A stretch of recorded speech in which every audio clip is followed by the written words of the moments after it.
क्रमांक 6 मध्ये अशी आहे की ज्याच्यामुळे असंख्य लोकांचे संसार आजपर्यंत उद्ध्वस्त झालेले आहेत, व्यावसायिकांचे व्यवसाय बुडलेले आहेत. पूर परिस्थिती ज्या वेळेला निर्माण होते त्यानंतर प्रशासन येतं, काही रकमे पंचनामा करून जातं, रक्कम त्याच्यामध्ये आवाज बी दाखवलेली असते, पण प्रत्यक्षात त्यांच्या तोंडाला पानं पुसली जातात. एखादी महिला आपला स्वतःचा प्रपंच ज्या वेळेला उद्ध्वस्त होतो त्यावेळेला तिच्या भावना तुम्ही कितीही पैसे दिले तरी सुद्धा न संपणारे असतात. त्यामुळं प्रशासनाने नुसतं रील स्टार म्हणून अशा प्रकारचे उद्घाटन करायची, भूमिपूजन करायची आणि पब्लिकमध्ये दाखवायचं की आम्ही किती विकास करतोय. कारण सध्या रामराज्य आहे आणि या रामराज्यामध्ये सगळं काही आलबेलं चालू आहे.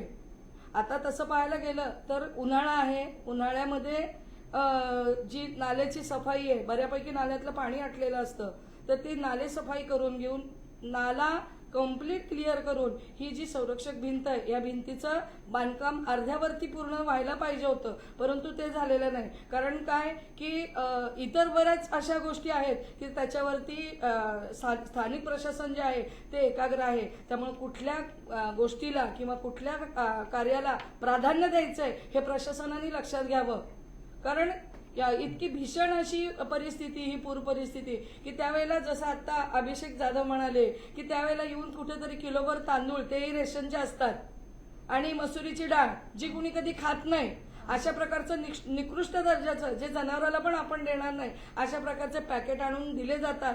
पण असं असतं की भुकेला त्यावेळेला तेही चांगलं लागतं आणि लोक मजबुरीने त्या गोष्टी खातात. तर तुमची ही डाळ तांदळाची भीक आम्हाला नकोय, आम्हाला आमच्या हक्काचं संरक्षण जे आहे ते संरक्षण द्या. आणि भौगोलिक रचनाच जर अशी आहे आणि त्याच्यामुळे असे जर काही प्रॉब्लेम येतात तर तुमच्या इन्फ्रास्ट्रक्चरमध्ये ज्या काही गोष्टी प्रोव्हिजन आहेत त्या गोष्टींची पूर्तता करून लोकांना एक सुरक्षित पावसाळा प्रशासनाने दिला पाहिजे. आता जसं अभिषेक म्हणाला की इथं असणार म्हणजे सर्वोदय नगरमध्ये 2.5 ते 3 लाख रुपयाला फ्लॅट लोकांनी पुरानंतर विकून लोक पळून गेलेली आहेत.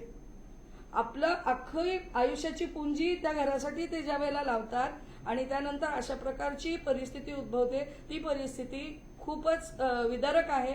तर प्रशासनाने इतर ह्या चमकणाऱ्या गोष्टींच्या वरती एकाग्र न होता नागरिकांची खरी गरज काय आहे, नागरिकांची समस्या काय आहे याच्यावरती फोकस करावा. आणि खरंच जर तुम्ही विकासाचे वारे तुमचे जर असतील तर त्या वाऱ्यांमध्ये बदलापूरला नक्कीच सुशोभित करावं.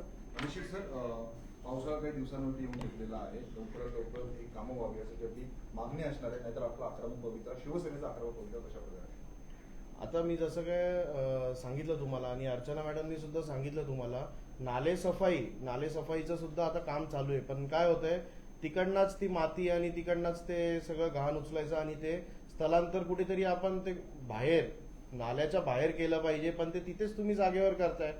तर यांनी काय होणार आहे की तोच परत जेव्हा पाऊस पाणी पडेल तीच परत ती माती आणि गाळ तो परत तुमचा पाण्यात जाणार आहे. तर असं काम नका करू की फक्त आपलं कुठेतरी ठेकेदारी किंवा आपल्याला त्यामधनं काहीतरी पैसे निघतील किंवा आपलं काहीतरी खिसा भरता येईल अशी कामं नका करू. एक नागरिकांना, सर्वसामान्य नागरिकांना पटेल अशी कोणती तरी कामं करा. तिकडनं आम्ही प्रत्येक वर्षावर्ष सांगतोय, मागच्या वर्षी सुद्धा आम्ही सांगितलं होतं की तुम्ही नाल्याची जी डेप्थ आहे, नाल्याला अजून तुम्ही खोदू शकता की जी पाण्याची उंची आहे ती कुठेतरी आज तुमचे पूल ब्रिजवरनं पाणी जातंय तुमच्या, आणि पूल आणि ब्रिज तुमच्या पाण्याखाली येते. तर तुम्ही काहीतरी योजना आणून आज पाण्याला जी आपले नाले आहेत, नाल्यांना अजून तुम्ही खोदून अजून तुम्ही जर त्याची डेप्थ 1.5-2 मीटर अजून खाली केली तर ती पाण्याची उंची कमी करणार आहे तुमची. त्यानंतर काही वर्षापूर्वी पण पायलट प्रोजेक्ट सुद्धा आणलं होतं, ज्याच्यावर पायलट स्लॅब, हे प्रत्येक नाले स्लॅबनी कव्हर होणार होते आणि नाले तुमचे ते त्याच्या खालना वाहणार होते आणि वरती तुम्हाला एक सपाट असं तुम्हाला कॉन्क्रीट स्लॅब दिसणार होतं. तुम्ही इथे अजयराजा हॉल जवळ बघाल तर ते अपुरं काम सोडलेलं आहे तिकडे.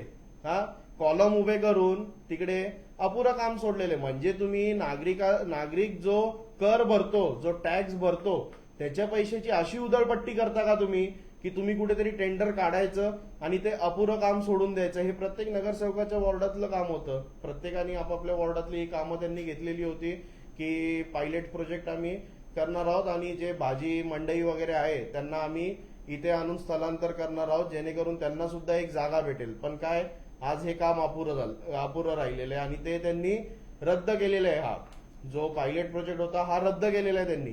मग जे पैसे त्या प्रोजेक्टला लागले हे आता कोण देणार परत? शेवटी नागरिकांचा टॅक्स, जो नागरिक कर भरतो, हा तर एक प्रकारे वायाच गेलेला आहे ना. तुम्ही इंदोरला जाऊन दौरे करता. आज मला सांगा, मी तुम्हाला खरं सांगतो, आज इकडनं तुम्ही फक्त माझ्या ऑफिसच्या बाहेर जाऊन थोडंसं तुम्ही माझ्या समोरच नालाय, तिकडनं फक्त तुम्ही तुमचा कॅमेरा लाईव्ह मध्ये तुम्ही दाखवा. सांगा मला हे कोणतं उदाहरण शहराला देत आहेत?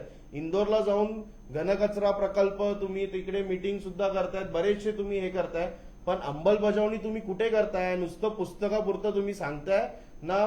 बदलापूरकरांना नुसतं तुम्ही दिशाभूल करतायत. आज तुम्ही इकडनंच फक्त तुम्ही कॅमेरा इकडनं सुद्धा दाखवलं तरी तुम्हाला दिसेल की बदलापूर शहराची ही अवस्था काय, जागोजागी कचरा. आपण गांधी चौकातली सुद्धा एक मी परिस्थिती सांगतो तुम्हाला. तिकडे गांधी चौकात मेन चौकामध्येच तिकडे एक नगरपालिकेतर्फे एक बॅनर होर्डिंग लावलेलं आहे की कृपया करून इथे कोणी कचरा टाकू नये. पण वारंवार तुमच्या पत्रकारांनी सुद्धा ती गोष्ट कव्हर करून सुद्धा आज कचरा तिथेच टाकला जातोय.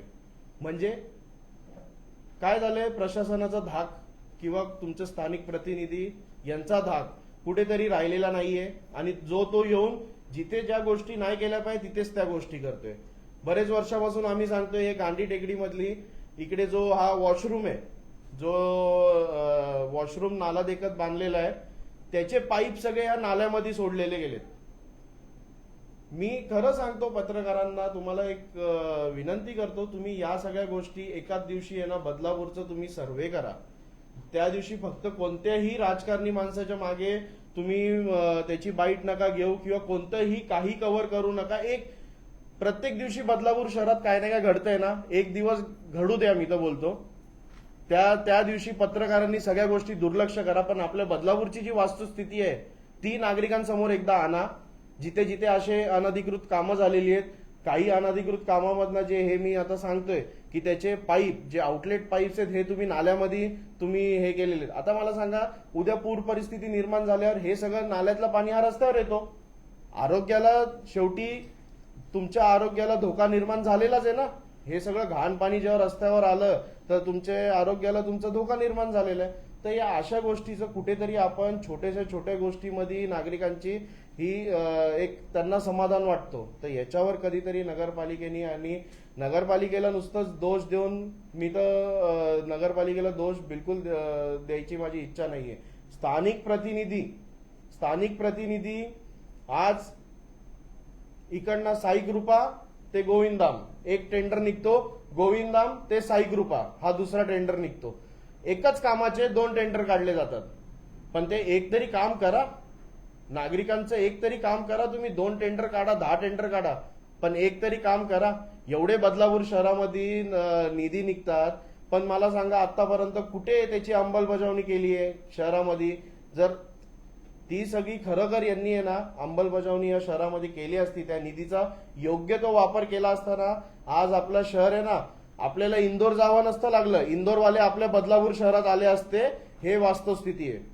म्हणून येत्या काळात जर हे 7 दिवसाच्या आतमध्ये याचं काय तो तोडगा आम्हाला दिला नाही, आम्हाला या लेटरचा रिप्लाय दिला नाही की का अजून तुमचं भूमिपूजन केलेलं काम रखडलेलं आहे, किंवा नालेसफाई का योग्य प्रकारे होत नाहीये, का पानटपरी हटवली जात नाहीये, या सगळ्याचं येत्या 7 दिवसात आम्हाला जर याचं तुम्ही सोल्युशन दिलं नाही किंवा याच्यावर आम्हाला एक तोडगा दिला नाही, तर त्यानंतर आम्ही सर्व सामान्य नागरिकांना घेऊन आम्ही आमरण उपोषणला यांना नगरपालिकेला समोर जावं लागेल. आणि त्या दिवशी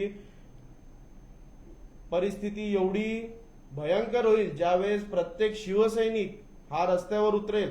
आणि नुसतं शिवसैनिक नसून, आज मी तुम्हाला दाखवलं 150 नागरिकांनी स्वाक्षरी मोहीम जी आम्ही राबवली होती त्यात सहभाग घेतलेला आहे. ज्यावेळेस 150 नागरिक हे रस्त्यावर उतरतील त्यावेळेस प्रशासनाला त्यांना सामोरे जावं लागेल.